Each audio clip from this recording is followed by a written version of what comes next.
Hey everyone, welcome back to the channel where today I will provide you with my top 5 tips for new War Thunder players. This is probably the best piece of advice on this list. There is nothing stopping you from playing solo. There is nothing stopping you from not talking to veteran players of the game. You can do that if you wish, but unless you have an ungodly level of patience, at some point, sooner or later, you are going to get hacked off with this game, and you'll likely want to give up. This is what happened to me a few years ago when I started playing on the console, but the reason I've stuck with it this time is because I've got a group of people around me that can help answer my questions. If you're stuck though, not knowing where to find such groups, join my Discord server because there are several people in there that are much better at the game than me, been playing a long time, and they know how to help you and answer your questions. If you're not the social media type though, I know some people aren't into the Discord scene or any other sort of social media platform. If that's you, then I would suggest watching some of the good War Thunder players on YouTube. Dollar Plays is a channel I watch regularly. I love his editing and humour, and he's also an incredibly good player. He makes this game look very easy sometimes. I've learned a lot from him simply by paying attention to what he does do, and more importantly, what he doesn't do. I've found in my experience with video games, you learn a lot more from observing what other people they avoid the mistakes. That's how they do better. They avoid the mistakes, and I've been observing him doing a lot of things that make a lot of sense, and he doesn't make mistakes like I do. I've learned a lot from watching his channel.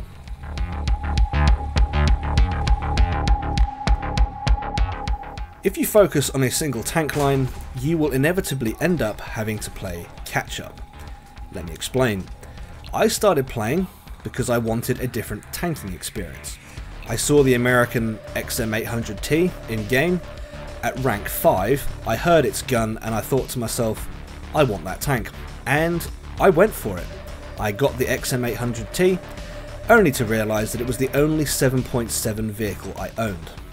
If I wanted to play it, I either had to play alone, or play it alone, which usually meant dying fairly quickly in a game, and then I'd have to quit, which is a major no-no in this game, or I had to force my M18 or my M41A1 into an up tier. If you want to avoid this, grind the tech trees horizontally, not vertically. You might not be interested in playing those vehicles, but having them unlocked means that not only can you get through the ranks quicker, but you also have the vehicles unlocked should you wish to play them in the future.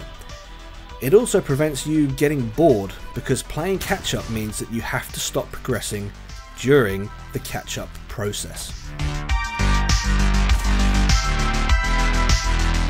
Buying a premium is not a bad thing. It's the battle rating of the premium that you buy that matters. This is a mistake I made. During my second week of playing, I bought the Challenger DS at 10.3. I had some good games in it, but overall my skill level was just too low. I wasn't good enough to be playing at that level in this game. I ended up being one of those players that will go into a game, die twice in 5 minutes, and then have to leave because I didn't have any other vehicles to play. And as I mentioned earlier, that is a big no-no in this game, because you are screwing over everybody else on your team by being a player, you're essentially a player that's not a player. You're a player in the game that's not playing for the team, you're just playing for yourself, which I suppose you can do if you want to be an arse. It's not recommended by anybody that plays this game regularly. If you do buy a premium, buy one that is only slightly higher than your current skill level. I got this right by buying the American T29 at battle rating 7.0. My highest tech tree at the time was the M18 at 6.0, so not only did I get the T29 to introduce me to a slightly higher battle rating, but it also helped me play catch up by boosting my American tech tree XP earnings. And I've subsequently also discovered the T29 is considered one of the best American premiums in the game, I've been told. So yeah, buying a T29 is a very good idea if you're interested in boosting your XP earnings in for the American tech tree.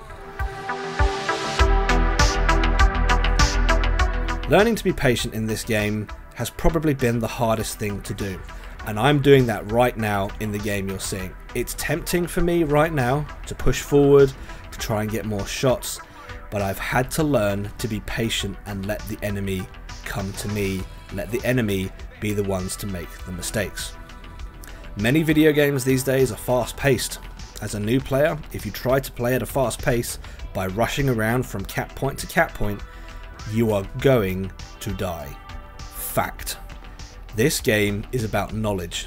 If you are patient, you will stay alive longer. The longer you stay alive, the more time you have to learn what you need to learn. The potential one-shot nature of this game means that it is very, very unforgiving. The strategy I have seen working the best is to push a contestable position, play near a base or choke point, and wait for the enemy team to come to you. There are other tank games out there that are much simpler to play, World of Tanks is an example, and the simplicity of the controls in those games does make them appealing, especially if you're a more casual player. The controls in War Thunder are not simple, but believe me when I say, once you understand them and have them tailored to you, the War Thunder gaming experience is incredibly satisfying. Understanding the controls isn't always that simple though, and this tip ties into the first one. Don't go it alone. Ask other people what controls they use. Ask them which ones to prioritise. My priority keybinds for ground realistic battles are Zoom, Free Look, Smoke, Repairs, Machine Gun, Rangefinder and Spot. These are the controls that I need to have easy access to at all times. There are others, but they are not as much of a priority as the ones I've just mentioned. Okay folks, that's all I've got for this one. I've been playing War Thunder now for about 3 months. If any veterans out there have additional tips for new players, please leave them in the comments below. If you've enjoyed this video, please leave it a like, if not a dislike, subscribe if you haven't already, and I'll catch you in the next one.